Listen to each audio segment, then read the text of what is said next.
ஓம் நமோ வெங்கடேஷாயா. இந்த புண்ணிய மாதம் புரட்டாசி மாதம்.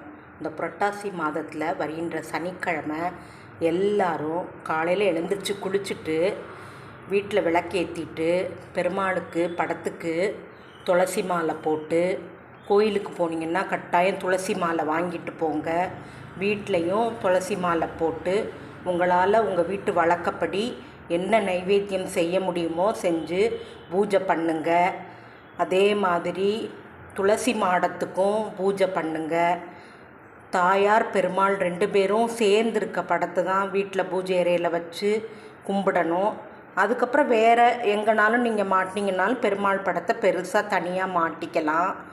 அதே மாதிரி விஷ்ணு சகஸ்ரநாமம் இந்த புரட்டாசி மாதம் முழுதும் சொல்லுங்கள். சொல்ல முடியாதவங்க சிடியோ செல்லுலேயோ யூடியூப்லேயோ போட்டு கேளுங்க. கட்டாயம் விஷ்ணு சகஸ்ரநாமம் சொல்லணும். அடுத்து பெருமாள் ஸ்லோகங்கள் என்னென்ன இருக்கோ அத்தனையும் சொல்லுங்கள். உங்கள் வீட்டு குழந்தைகளுக்கும் சொல்லி கொடுங்க. அதுவும் முக்கியமாக ஓம் லக்ஷ்மி நாதாய வித்மகே சக்கரதாராய தீமகி தன்னோ விஷ்ணு பிரசோதயாது.